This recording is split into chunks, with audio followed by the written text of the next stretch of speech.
Thank you, Gloria, and thank you to Tribeca for the opportunity for British Columbia to present on its recent policy updates. And thank you for being here today for these presentations.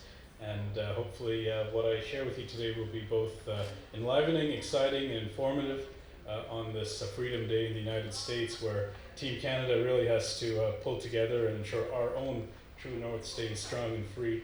So I'm very grateful to follow Greg Eidness from the province of Saskatchewan, because BC, in addition to being a jurisdiction by itself very strong in natural resources and precious metals, as Gloria mentioned, is also an important part of the supply chain component for the rest of Canada to get its minerals and natural resources to Asian markets, and I'll share more about that in a minute. So just to run through our agenda today, it's going to be very brief, to the point, but it will also be very high level. So if you have further questions, please let me know after my presentation. I'd like to acknowledge the traditional owners of the land upon which we work, and I'm very grateful and respectful for everything that the land provides us in beautiful British Columbia and around the world. I'd also like to talk a bit about BC and its role in global critical mineral supply chains, a little bit on recent policy updates. So BC had an election in November 2024. There have been some policy changes which I think will impact in a positive way investment into the sector. Some recent measures to improve regulatory efficiency, and questions which I can take offline after the presentation. So before I get into the presentation, how many folks have been to British Columbia, Canada? Follow a great example of it, all right. How many folks live in British Columbia, Canada? Okay, great. So a newish audience. I'm happy to because the focus today will be on attracting more interest, more investment into the province. So I'm very glad to have folks here that maybe haven't spent too much time in the province but have heard about BC.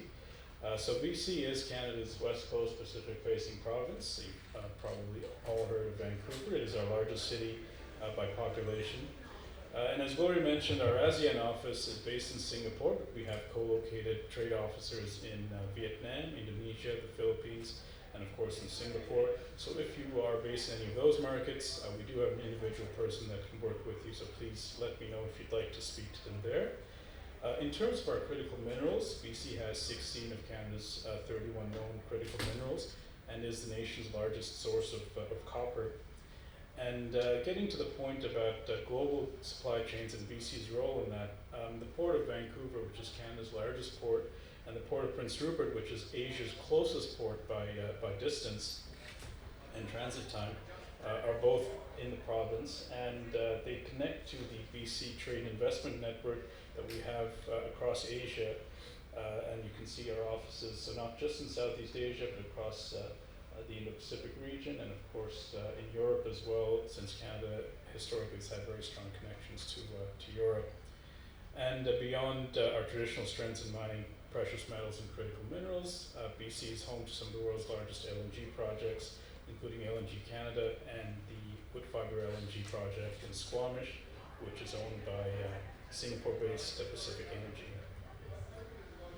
So getting into the sector a bit more, BC is a world leader in responsible mining. So in addition to our critical minerals and natural resources deposits, we have a broader industry in clean energy, clean tech, hydrogen, wastewater treatment, world-leading technologies and companies.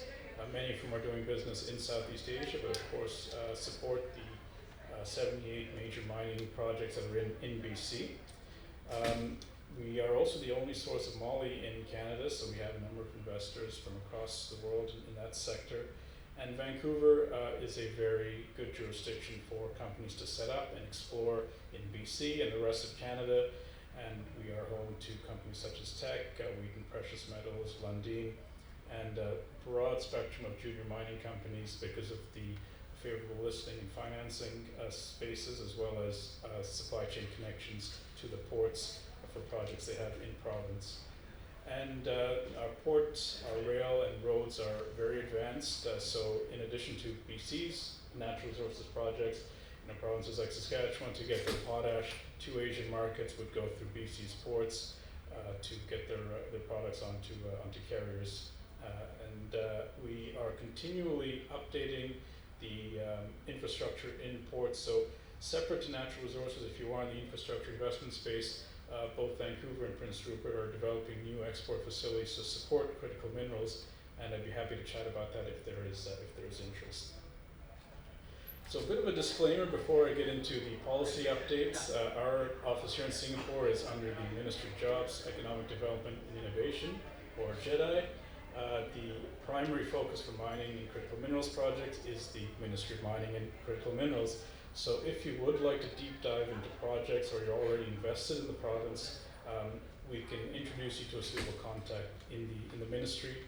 A lot of what I'll share today is fairly high level, and we can deep dive if you need introductions in BC. And since today is Freedom Day in the United States, we are in a dynamic and fast evolving policy situation. So a lot of what I'm sharing today may change on very short notice. I won't get into any geopolitical excitement in my presentation. The High Commissioner in his keynote address tomorrow can keep things a bit more spicy. But for today, I'll just keep it very basic, very objective, and the excitement and fireworks will be in tomorrow's presentation. And all information that I share here is publicly available. And again, if you need any further details, we can make suitable introductions in the province. So in terms of recent updates, November 2024, we had the NDP government return to power in BC. And one of the first things they did was restructure our ministries, what was formerly called the Ministry of Energy, Mines and Low Carbon Innovation, separated into two very focused ministries, the Ministry of Energy and Climate Solutions and Ministry of Mining and Critical Minerals. This was basically to ensure that BC remains very focused on its climate targets, its responsible mining approaches, and supporting corollary industries to that, as well as being able to fast track and rapidly approve and consult with the stakeholders suitable critical minerals projects that the world needs and that Canada also needs for its long-term prosperity. There is a new BC Critical Minerals Office, and this is a very customer-friendly office. Basically, there's a direct email address which you can contact if you are looking to be a new project proponent, and they will work with you through the process if you need fast-track approvals, fast-track consulting with local communities, and there is a dedicated website where you can track in real time project and permitting approvals and reviews. So this is very transparent. It's meant for investors, it's meant for the public, it's meant for community members who are in the spaces where projects are taking place to be able to see what's happening. So this is very new and very exciting.